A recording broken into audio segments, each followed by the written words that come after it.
بسم اللہ الرحمن الرحیم۔ السلام علیکم دوستو، ابن بطوطہ ایک عظیم مسلم سیاح تھا جو 1304 عیسوی میں مراکش کے ایک مسلم گھرانے میں پیدا ہوا۔ 1325 عیسوی میں صرف 21 سال کی عمر میں ابن بطوطہ اپنے آبائی ملک مراکش سے حج کے لیے مکہ روانہ ہوا۔ اس زمانے میں یہ سفر عام طور پر 16 ماہ کے عرصے میں طے ہوتا تھا، لیکن ابن بطوطہ دور دراز کے ممالک اور لوگوں کے بارے میں مزید جاننے کے لیے بے چین تھا، اور اسی لیے وہ حج کے بعد دنیا کی ایک عظیم سفر پر نکل کھڑا ہوا۔ کوئی نہیں جانتا تھا کہ وہ اگلے 25 سالوں تک اپنے ملک مراکش واپس نہیں آئے گا۔ شاید ابن بطوطہ کو خود بھی یہ معلوم نہیں تھا کہ اس کا یہ سفر تاریخ کی سب سے عظیم مہم جوئی شمار ہوگا۔ بہرحال دوستو، اپنے اسی سفر کے دوران ابن بطوطہ 1333 عیسوی میں بروسا شہر پہنچا، جہاں اس کی ملاقات دوسرے عثمانی سلطان اور خان غازی سے ہوئی۔ بروسا کو عثمانی ریاست کا دارالحکومت بنے زیادہ عرصہ نہیں گزرا تھا، اور سلطنت عثمانیہ اس وقت صرف ایک چھوٹی سی ریاست تھی۔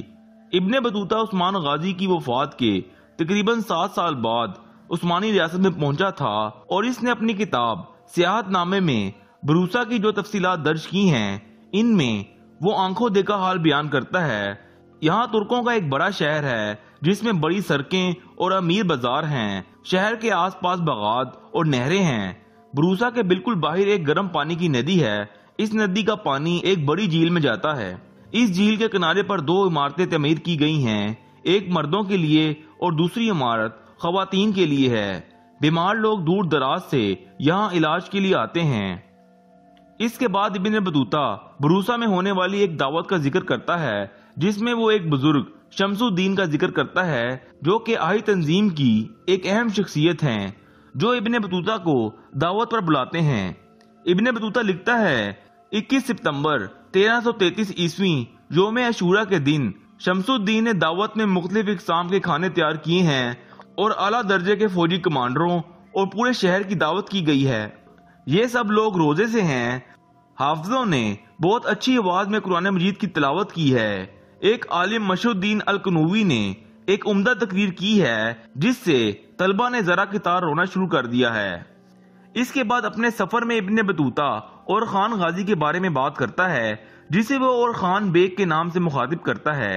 ابن بطوطہ لکھتا ہے کہ بروسا کا حکمران عثمان کا بیٹا اور خان بیگ ہے۔ یہ سلطان زمین، فوج اور اثاثوں کے لحاظ سے دوسرے ترک حکمرانوں سے بڑا ہے۔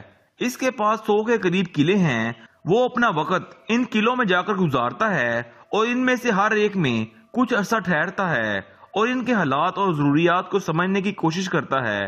میں نے سنا ہے کہ اور خان بیگ ایک شہر میں 1 ماہ سے زیادہ عرصہ نہیں رہتا ہے۔ وہ مسلسل کافروں سے لڑتا ہے اور محاصرہ کر کے ان کے قلعوں کو فتح کرتا ہے۔ جب میں بروسا اور ازنیک کی سیر کر رہا تھا، اس دوران میری اس عظیم سلطان سے ملاقات ہوئی، اور خان بیگ نے مجھے بہت سے تحائف سے نوازا۔ بروسا کے بعد ابن بطوطہ ازنیک کا ذکر کرتا ہے۔ وہ لکھتا ہے کہ اور خان بیگ کے طویل محاصرے کی وجہ سے یہ شہر کھنڈر میں تبدیل ہو چکا ہے، اور شہر کا مرکز بھی برباد ہو چکا ہے۔ اس میں صرف سلطان کے کچھ سپاہی رہتے ہیں، اور سلطان اور خان کی اہلیہ نیلوفر خاتون ان کو حکم دیتی ہیں۔ وہ بہت مذہبی خاتون اور پختہ حکمران ہیں۔ اور سب سے آخر میں وہ ترک خانوں اور ان کی ترکیبات کے بارے میں لکھتا ہے۔ دوستو، ابن بطوطہ کے سفر نامے میں عثمان غازی کے حوالے سے سب سے اہم بات یہ ہے کہ وہ عثمان غازی کو عثمان چک کے نام سے یاد کرتا ہے۔ ترکی زبان میں عثمان چک کا مطلب چھوٹا عثمان ہے، اور بہت سے ترک تاریخ دانوں نے کئی جگہ پر یہ لفظ استعمال کیا ہے۔ تاریخ دانوں کے مطابق عثمان غازی کو اس دور میں عثمان چک کے نام سے پکارا جاتا تھا، اور اس کی وجہ مسلمانوں کے تیسرے خلیفہ حضرت عثمان غنی رضی اللہ عنہ سے نام کی مماثلت تھی، جس کی وجہ سے عثمان غازی کو چھوٹے عثمان کے نام سے یاد کیا جاتا تھا۔ ابن بطوطہ کے بیانات سے ہمیں اور خان غازی کے دور حکومت اور ان کی شخصیت کو سمجھنے میں بہت مدد ملتی ہے، جس میں ابن بطوطہ اور خان غازی کی مسلسل بازنطینیوں سے حالت جنگ میں ہونے کو بیان کر رہا ہے۔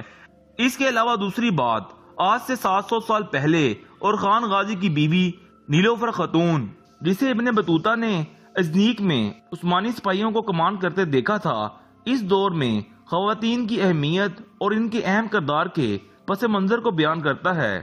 اگر آپ ابن بطوطہ کے سفر کے بارے میں مزید جاننا چاہتے ہیں تو اپنی رائے کا اظہار ضرور کیجیے گا۔